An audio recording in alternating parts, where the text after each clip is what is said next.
오늘 이 자리에 함께 해주신 우리 친구들부터 또 우리 어르신들까지 모두 진심으로 환영합니다. 오늘 이 시간은요, 하나님의 자녀답게 살아가는 방법이라는 아주 깊은 진리를 정말 쉽고 명확하게 한번 풀어보려고 합니다. 우리가 이 시대를 살아가는 하나님의 다음 세대로서 도대체 어떻게 굳건하게 설 수 있을지 바로 다윗과 골리앗의 이야기를 통해서 아주 흥미롭게 살펴보겠습니다. 자, 그럼 바로 본론으로 들어가 볼까요? 오늘 우리가 함께 살펴볼 핵심 내용들입니다. 먼저 하나님의 자녀답게 사는 법을 시작으로요. 첫째, 하나님을 사랑하는 마음. 둘째, 하나님의 이름 의지하기. 셋째, 일상에 성실하게 임하기. 그리고 마지막으로 영적 승리자로 살아가는 길까지 이렇게 쭉 이어서 함께 정리해 보겠습니다. 자, 첫 번째 섹션입니다. 1장 하나님의 자녀답게 사는 법 그리고 정체성의 중요성인데요. 여러분, 우리가 내가 누구인지 그 정체성을 제대로 깨닫는다는 건요, 결국 우리가 어떻게 살아야 하는지, 즉 우리의 라이프 스타일 그 자체를 결정짓는 아주 중요한 출발점이 됩니다. 한번 상상해 볼까요? 우리 주일학교 친구들 중에 만약에 훌륭한 프로축구 선수가 되고 싶은 친구가 있다면 어떨까요? 당연히 매일매일 공을 차고 땀 흘리면서 체력을 키워야겠죠. 그럼 만약에 소방관이 꿈이라면요? 사람의 생명을 구해야 하니까 관련된 안전법규도 진짜 철저하게 공부해야 하고 체력 훈련도 끊임없이 받아야 할 거예요. 그러니까 자기가 맡은 역할과 정체성이 무엇이냐에 따라서 매일매일의 훈련 내용이 완전히 달라지는 거죠. 근데 사실 이게 우리의 신앙생활에도 완전 똑같이 적용되거든요. 세상이 우리한테 가르쳐주는 방식이랑 하나님 나라의 방법은 확연하게 다릅니다. 방금 말씀드린 축구선수나 소방관이 자기 목적에 딱 맞는 훈련을 하는 것처럼요. 예수님을 믿는 하나님의 자녀인 우리들도 삶의 방식을 세상의 방법에서 탁 벗어나서 하나님 나라의 방법으로 완전히 전환해야 하는 거죠. 왜냐하면 사실 그게 바로 우리가 하늘의 놀라운 복을 듬뿍 누리며 사는 진짜 지름길이니까요. 그럼 첫 번째 핵심 원리로 한번 넘어가 보겠습니다. 2장, 첫째, 하나님을 사랑하는 마음과 두려움 극복입니다. 여러분, 이스라엘 군대가 무려 3m나 되는 어마어마하게 큰 거인 골리앗 앞에서 덜덜 떨면서 두려움에 마비되어 있던 그 숨막히는 대치 상황. 다들 잘 아시죠? 그런데 왜 하나님의 백성들이 그토록 벌벌 떨면서 아무것도 못하고 있었을까요? 여기서 우리가 기억해야 할 게 있습니다. 바로 사랑은 우리를 움직이는 영적인 엔진이라는 거예요. 아주 쉽게 비유를 한번 해볼게요. 아이를 향한 엄마의 사랑은 자기 아이에게 도움이 되는 일이라면 진짜 어떤 수고라도 기꺼이 아주 기쁘게 하게 만드는 엄청나게 강력한 원동력, 즉 엔진이 되잖아요. 마찬가지로 하나님을 사랑하는 마음 역시 우리 삶 전체를 역동적으로 움직이게 하는 아주 강력한 영적 엔진인 셈이죠. 이 두 모습이 진짜 멋진 대조를 보여주는데요. 이스라엘 군사들은 이 엔진, 그러니까 하나님을 사랑하는 마음이라는 엔진이 푹 꺼져버렸기 때문에 두려움에 꽁꽁 마비되어 버렸던 겁니다. 반면에 군인도 아니었고 그냥 형들한테 심부름을 왔던 어린 청소년 다윗은 어땠나요? 다윗의 마음속에는요, 하나님을 사랑하는 마음이라는 튼튼한 엔진이 정말 쉴 새 없이 힘차게 가동되고 있었습니다. 그렇기 때문에 하나님을 함부로 욕하는 골리앗을 딱 봤을 때 두려움이 아니라 오히려 거룩한 분노를 낼 수 있었던 거죠. 이걸 우리 삶에 바로 한번 적용해 볼까요? 우리 마음속에 있는 이 하나님을 사랑하는 마음의 엔진이 탁 꺼져버리면 도대체 우리는 어떻게 될까요? 예배에 자꾸 빠지고 싶어지고 나도 모르게 나쁜 말을 쓰게 되고 부모님 말씀에도 불순종하게 되고 또 게으름도 피우게 되거든요.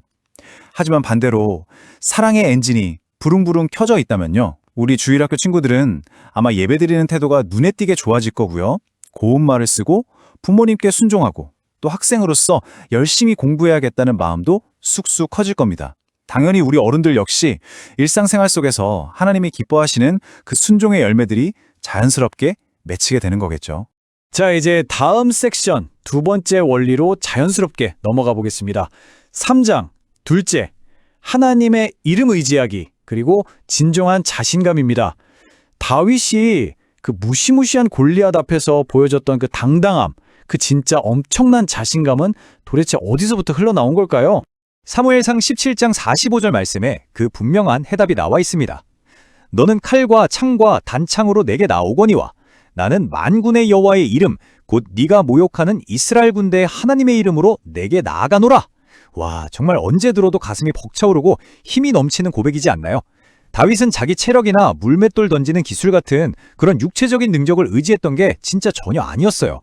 여기서 가장 중요한 핵심은 바로 이겁니다. 골리앗이랑 사울왕, 그리고 이스라엘 군사들은 도대체 뭘 의지했었죠? 맞아요. 눈에 보이는 신체적 조건, 튼튼한 갑옷, 그리고 아주 날카로운 무기들이었습니다. 그 결과 골리앗은 하나님 앞에 한없이 교만해져 버렸고, 사울과 이스라엘 백성들은 골리앗의 압도적인 겉모습에 짓눌려서 아주 깊은 좌절에 빠져버렸죠. 하지만 다윗은 달랐습니다. 다윗은 오직 하나님의 일은 딱 그것 하나만을 전적으로 의지했습니다. 그 결과 다윗은 교만해지거나 좌절하는 대신에 하나님이 주시는 진짜 배기 겸손, 그리고 놀라운 용기를 얻게 된 겁니다. 시편 20편 7절 말씀도 이 사실을 훌륭하게 뒷받침해 주고 있는데요. 어떤 사람은 병거, 어떤 사람은 말을 의지하나 우리는 여호와 우리 하나님의 이름을 자랑하리로다. 성도 여러분, 우리가 살아가면서 남들보다 조금 더 잘하는 재능이 있다고 해서 교만할 필요도 없고요. 또 남들보다 내가 조금 부족한 것 같다고 해서 기죽거나 좌절할 필요도 전혀 없습니다. 오직 여호와 하나님의 이름만을 자랑하고 의지하는 것, 바로 이것이 우리가 끝까지 흔들리지 않고 행복하고 지혜롭게 살아가는 진짜 비결이거든요. 네, 벌써 세 번째 원리입니다. 4장, 셋째, 일상에 성실하게 임하기, 그리고 하나님의 기적. 여러분, 혹시 다윗이 다른 평범한 사람들과는 달리 막 태어날 때부터 무언가 대단하고 특별한 능력이 있어서 그 거인을 이겼다고 생각하시나요? 성경을 꼼꼼히 보면요. 결코 그렇지 않다는 걸 우리가 확실히 알 수 있습니다. 사실 하나님은요, 목동이 매일 던지던 그 물맷돌이라는 아주 평범한 성실함을 사용하셨습니다. 당시에 양을 치는 목동이라는 직업은 정말 어디서나 볼 수 있는 흔한 일이었고요. 사자나 곰 같은 맹수들로부터 양을 지키기 위해서 물맷돌을 던지는 것 역시 매일매일 반복되는 일상적인 행동이었어요. 하지만 다윗은 그 대단할 건 없는 평범한 일상과 자기 역할에 묵묵히 최선을 다했거든요.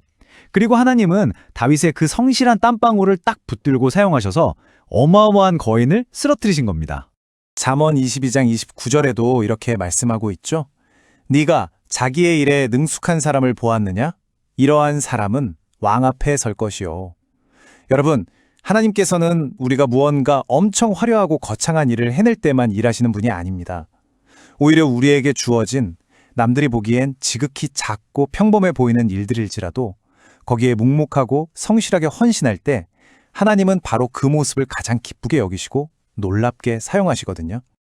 자, 그럼 이 말씀이 지금 우리의 구체적인 일상과는 어떻게 연결되는지 한 단계만 더 깊이 들어가 볼까요? 여러분, 각자에게 주어진 일상 속 역할들은 어떤 게 있을까요? 교회에서는 온 마음을 다하는 예배자일 거고요. 가정에서는 부모님을 돕고 공경하는 자녀일 테고, 또 학교에서는 열심히 공부하는 학생이겠죠. 다윗이 매일매일 성실하게 물맷돌을 던지는 연습을 했던 것처럼요. 하나님은 오늘 다가올 시험을 위해서 책상에 앉아 책을 펴고 공부하는 우리 학생들, 그리고 하루하루 땀 흘리며 직장과 가정을 돌보시는 우리 어른들의 그 일상의 귀한 수고들을 지금도 묵묵히 기다리며 따뜻하게 바라보고 계십니다. 그래서 우리는 이 강력한 문장을 꼭 마음에 깊이 새겨야 합니다. 일상을 성실하게 사는 것이 영적 승리입니다. 네, 그렇습니다. 누가 알아주지 않아도 나에게 주어진 조용하고 평범한 그 일상의 역할들을 불평 없이 감사하는 마음으로 묵묵히 감당해내는 것. 바로 그 일상의 자리가 하나님의 살아계신 기적을 경험하는 진짜 무대라는 사실을 여러분 절대 잊지 마시기 바랍니다. 자, 어느덧 마지막 섹션 5장 영적 승리자로 살아가는 길입니다. 오늘 함께 나눈 이 귀한 내용들을요, 우리 주일학교 학생들부터 노년의 어르신들까지 모두 한 마음으로 쫙 한번 정리해 보겠습니다. 여기서 정말 흥미로운 점은요, 오늘 우리가 반드시 기억해야 할 삶의 원리가 단 3가지로 아주 명확하게 딱 떨어져서 요약된다는 거예요. 첫째, 영적 엔진인 하나님 사랑하는 마음을 내 안에 가득 채우십시오. 둘째, 내 능력이 아니라 오직 하나님의 이름만을 굳게 붙드십시오. 그리고 셋째, 나에게 주어진 일상을 성실하게 살아가는 것에 매일 최선을 다하십시오. 우리가 이 3가지 원칙만 마음에 온전히 새긴다면요, 골리앗처럼 아무리 거대해 보이는 세상의 위협 앞에서도 결코 흔들리거나 물러서지 않을 겁니다. 오늘 함께 살펴본 다윗의 삶처럼 하나님께서 우리에게 알려주신 이 귀한 방법들을 여러분의 매일의 삶에 꼭 적용해 보시기 바랍니다. 첫째, 하나님을 사랑하는 마음. 둘째, 하나님의 이름 의지하기. 셋째, 일상에 성실하게 임하기. 우리 모든 분들의 마음속 영적 엔진이 하나님을 향한 깊은 사랑으로 날마다 뜨겁게 타오르기를 소망합니다. 매일 주어지는 일상 속에서 오직 하나님의 이름만을 굳게 의지하며 묵묵히 승리를 향해 나아가는 이런 성도님이 되시길 진심으로 축복합니다.